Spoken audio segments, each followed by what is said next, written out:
Hello, ನಮಸ್ತೆ ಎಲ್ರಿಗೂ. ಎಲ್ಲ ಹೇಗಿದ್ದೀರಾ? ಚೆನ್ನಾಗಿದ್ದೀರಾ ಅನ್ಕೋತೀನಿ. ನಾನು ಚೆನ್ನಾಗಿದ್ದೀನಿ.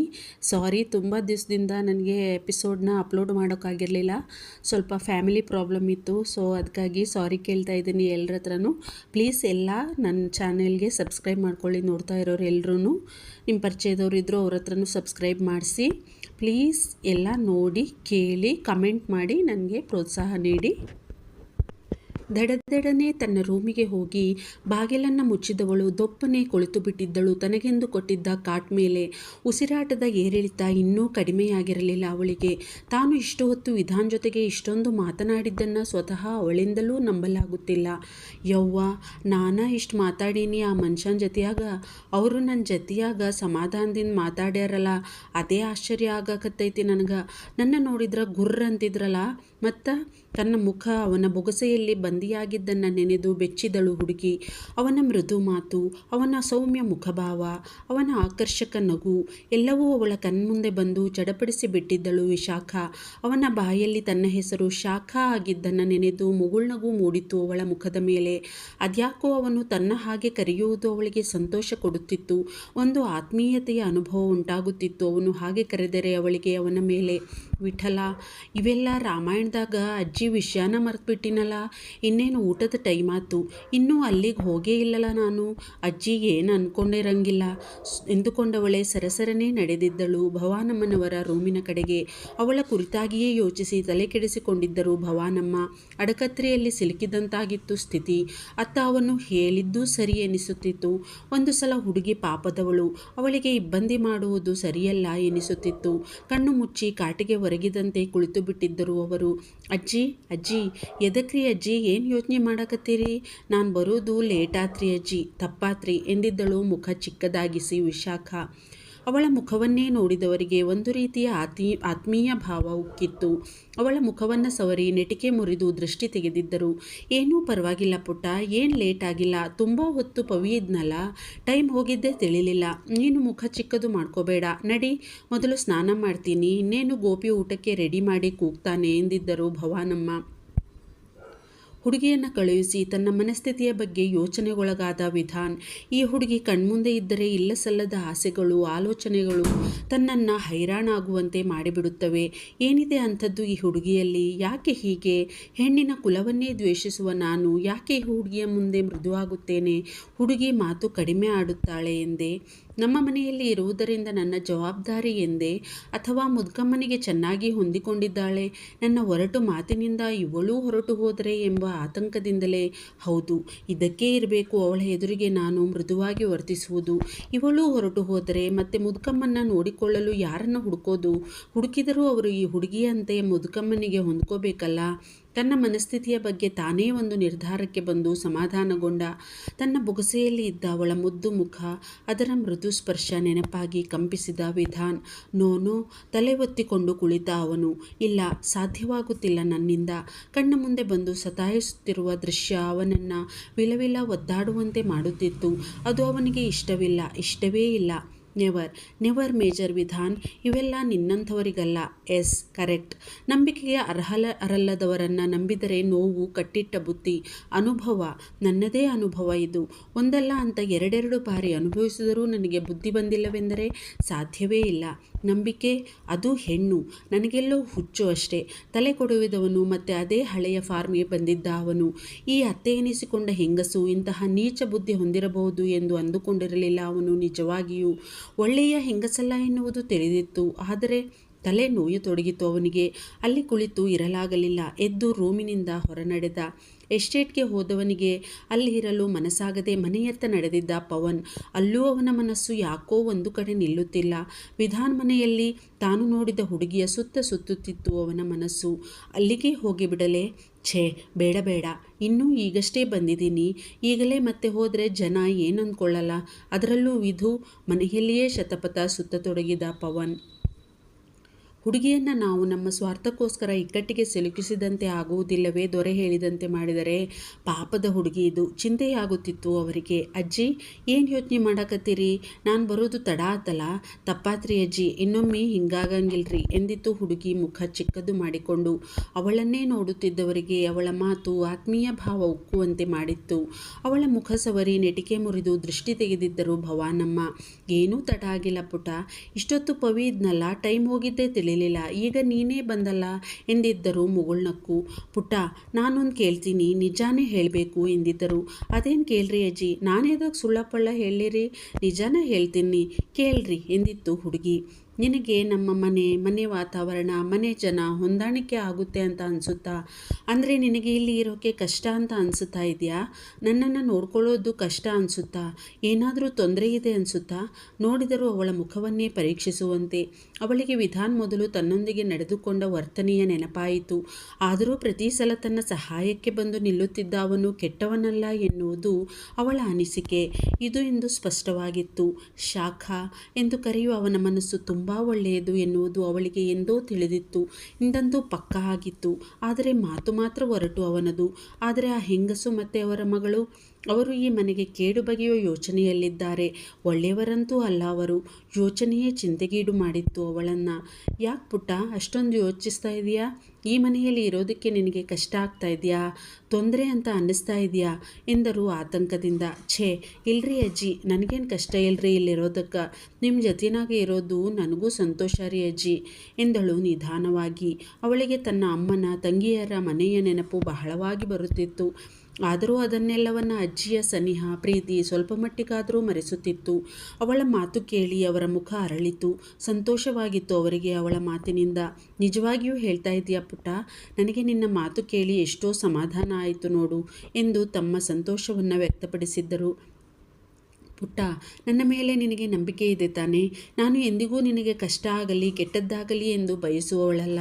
ನಾನು ಏನೇ ನಿನ್ನನ್ನು ಕೇಳಿದರೂ ಅದು ನನಗೋಸ್ಕರ, ಈ ಮನೆಗೋಸ್ಕರ ಮಾತ್ರ. ನೀನು ನನ್ನನ್ನು ಯಾವ ಕಾರಣಕ್ಕೂ ತಪ್ಪು ತಿಳಿಬಾರ್ದು ಕಣೋ ಎಂದಿದ್ದರು ಭವಾನಮ್ಮ ಕಣ್ತುಂಬಿಕೊಂಡು. ಅವರು ಹೀಗೆಲ್ಲ ಮಾತಾಡಿದ್ದು ಅವಳಿಗೂ ದುಃಖವಾಯಿತು. ಗೊತ್ತು ಅವಳಿಗೆ, ಅವರು ಎಂದೂ ತನಗೆ ಕೆಟ್ಟದ್ದನ್ನು ಬಯಸುವವರಲ್ಲ. ತನಗೇ ಏನು, ಯಾರಿಗೂ ಕೆಟ್ಟದ್ದನ್ನು ಬಯಸುವ ಮನಸ್ಥಿತಿ ಅವರದಲ್ಲ ಎಂದು. ಅದ್ಯಾಕೆ ಹೀಗೆಲ್ಲ ಮಾತಾಡಕತ್ತೀರಿ ಅಜ್ಜಿ? ನನಗೆ ಗೊತ್ತಿಲ್ಲೇನಾ ನೀವು ಎಂಥವ್ರು ಅಂತ? ನನ್ನ ಸ್ವಂತ ಅಜ್ಜಿ ಇದ್ದಂಗರಿ ನೀವು. ಮನಸ್ಸಿಗೆ ತ್ರಾಸ ಮಾಡ್ಕೋಬೇಡ್ರಿ. ನೀವೇನು ಹೇಳಿದ್ರು, ನೀವೇನು ಮಾಡಿದ್ರು ನನ್ನ ಕೆಟ್ಟ ಅನ್ಸಂಗಿಲ್ರಿ ಅಜ್ಜಿ. ನಾನು ಯಾವುದೇ ಕಾರಣಕ್ಕೂ ನಿಮ್ಮನ್ನ ತಪ್ಪು ತಿಳಿಯಂಗಿಲ್ರಿ ಎಂದಿದ್ದಳು ಹುಡುಗಿ. ಮನಸ್ಸಿನ ಭಾರ ಇಳಿದಂತಾಯಿತು ಅವರಿಗೆ. ನಾಳೆ ವಿಧುಗೆ ನನ್ನ ನಿರ್ಧಾರ ಹೇಳ್ತೀನಿ. ನಾಳೆ ಏನು, ಇವತ್ತೇ ಹೇಳ್ತೀನಿ. ನನಗೂ ಈ ಹುಡುಗಿ ಎಲ್ಲಿಯೂ ಹೋಗುವುದು ಇಷ್ಟವಿಲ್ಲ ಸದ್ಯಕ್ಕೆ ಎಂದುಕೊಂಡರು ಭವಾನಮ್ಮ. ಯಪ್ಪ ಅಜ್ಜಮ್ಮ, ಎಷ್ಟು ಅಂತ ಕೂಗೋದು ನಿಮ್ಮನ್ನ? ಅಡುಗೆ ಮಾಡಿಬಿಟ್ಟು ಆವಾಗಲೇ ಮಡಗಿದ್ದೀನಿ. ಅಣ್ಣನೂ ಬಂದು ಕಾಯ್ತಾವನೆ. ನೀವಿಬ್ಬರು ನೋಡಿದ್ರೆ ಬದನೇ ಇಲ್ವಲ್ಲ ಕೇಳಿಕೆ. ಅದೇನಂತವ ಮಾತಾಡಿರೋ ಕಾಣೆ. ನಾನೇ ಮ್ಯಾಕ್ ಬರೋ ಹಂಗಾಯ್ತು ಎನ್ನುತ್ತಾ ಬಂದಿದ್ದ ಗೋಪಿ. ಏನು ಮಹಾ ವಯಸ್ಸಾಗಿದೆ ನಿಂಗೆ, ಮೇಲೆ ಹತ್ತಕ್ಕಾಗದೆ ಇರೋ ಅಷ್ಟು ಸುಮ್ಮನಿರೋ ಕಂಡಿದ್ದೀನಿ ಗೋಪಿ. ನನಗಿಂತ ವಯಸ್ಸ ನಿನಗೆ? ದಿನಕ್ಕೆ 20 ಸಲ ಹತ್ತಿ ಇಳಿತೀಯ ಅಣ್ಣ ಅಣ್ಣ ಅನ್ಕೊಂಡು. ನಾವು ಪಾಪದ ಪ್ರಾಣಿಗಳು. ನಮ್ಮನ್ನು ಕರೆಯೋಕೆ ಮೇಲ್ ಬಂದರೆ ಸುಸ್ತಾಗುತ್ತಾ?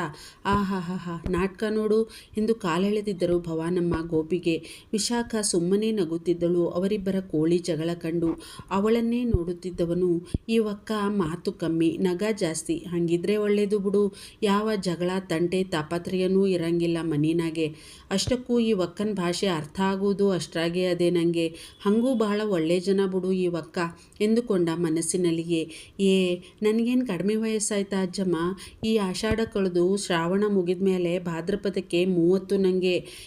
ನೀವು ಚೆಂದಾಗಿ ಹೇಳ್ತೀರ ಬಿಡಿ, ಅದಕ್ಕೆಯ ಮತ್ತೆ ನಂಗೆ ಸುಸ್ತಾಗೋದು. ತಾನು ಏನು ಕಡಿಮೆ ಇಲ್ಲದವನಂತೆ ಅವರ ಮಾತಿಗೆ ಮಾತು ಕೊಡುತ್ತಿದ್ದ ಗೋಪಿ. ಹೌದೇನೋ ಗೋಪಿ, ಅಷ್ಟೆಲ್ಲ ವಯಸ್ಸಾಯ್ತಾ ನಿಂಗೆ? ಆಗಲೇ ಮುದುಕ ಆಗ್ಬಿಟ್ಟಲ್ಲೋ. ಮದುವೆ ಮಕ್ಕಳು ಏನೂ ಇಲ್ದಂಗೆ ನಿನಗೊಂದು ಹುಡುಗಿನ ಹುಡುಕಿ ಗಂಟಾಕಬೇಕು ಕಣೋ ಎಂದರು ಭವಾನಮ್ಮ. ಏ ಅಜ್ಜಮ್ಮ, ನಾನು ನಮ್ಮಣ್ಣಂಗೆ ಮದುವೆ ಆಗ್ದಂಗೆ ಆಗಕ್ಕಿಲ್ಲ ಅಂತವ ಶಪಥ ಮಾಡಿವ್ನಿ.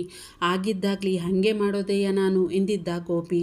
ಅವನ ಮಾತಿಗೆ ಭವಾನಮ್ಮನವರ ಮುಖ ಇಳಿದು ಹೋಯಿತು. ಅವನೂ ಒಂದು ಮದುವೆ ಆಗುವಂತಿದ್ದರೆ ವಿಶಾಖಳ ಮುಖವನ್ನೇ ನೋಡಿ ಇಂತಹ ಚಂದದ ಗುಣವಂತ ಹೆಣ್ಣು ಅವನ ಸಂಗಾತಿಯಾಗಿ ಈ ಮನೆಯ ಬೆಳಕಾಗಿ ಬಂದಿದ್ದರೆ ಅವನ ಸುಖ ಸಂಸಾರ ನೋಡಿ ಕಣ್ಣು ಮುಚ್ಚಿ ಬಿಡುತ್ತಿದ್ದೆ ನಾನು ನೆಮ್ಮದಿಯಿಂದ ಎಂದುಕೊಂಡರು. ಮೇಜರ್ಗೆ ಮದುವೆ ಕೇಳಿದವಳಿಗೆ ಕುತೂಹಲವಾಯಿತು. ಯಾಕೆ ಅವರು ಇನ್ನೂ ಮದುವೆ ಆಗಿಲ್ಲ? ಅವರಿಗೂ ಹೆಚ್ಚು ಕಡಿಮೆ ಗೋಪಿ ಅಣ್ಣನ ವಯಸ್ಸೇ ಇರಬಹುದಲ್ಲ ಎಂದುಕೊಂಡಳು. ಮದುವೆ ಅದು ಆ ಮನುಷ್ಯ. ಯವ್ವ, ಹುಡುಗಿರು ಅಂದ್ರನ ಸಿಡ ಸಿಡಿತಾರ. ಇನ್ನು ಮದುವೆ ಎಲ್ಲಿಂದ ಬಂತು? ಆ ಹುಡುಗಿ ಕಥೆ ಅಷ್ಟ ಆಮ್ಯಾಲ. ಆದರೂ ಅವ್ರು ಎದಕ್ಕೆ ಹಂಗೆ? ಏನಾರ ಕಾರಣ ಇರಾಕ ಬೇಕಲ್ಲ ಅವರು ಈ ನಮೂನಿ ಆಗಾಕ ಎಂದುಕೊಂಡಳು. ಆದರೂ ಮನುಷ್ಯ ಮನಸ್ಸಿನಿಂದ ಭಾಳ ಒಳ್ಳೆಯವರದಾರ. ತನ್ನ ಜೊತೆ ಇಂದು ಅವನ ವರ್ತನೆಯನ್ನು ನೆನೆಸಿಕೊಂಡು ಅಂದುಕೊಂಡಳು.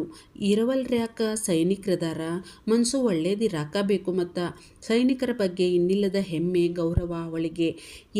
ನೀವು ಬನ್ನಿ ಮೊದಲು ಈಗ ಊಟಕ್ಕೆ ಅಜ್ಜಮ್ಮ, ಟೈಮ್ ಆಯಿತು. ಅಣ್ಣ ಗುರ್ರಂತದೇ ಇಲ್ಲಾಂದರೆ ಮೊದಲೇ ಉರಿಸಿಂಗ ಅದ್ಯಾವಾಗ ನೆಟ್ಟಗಿರ್ತದೋ ಯಾವಾಗ ಗುರ್ರಂತದೋ ಅರ್ಥನೇ ಆಗಕ್ಕಿಲ್ಲ ಎಂದು ಗೊಣಗಿದ ಗೋಪಿ.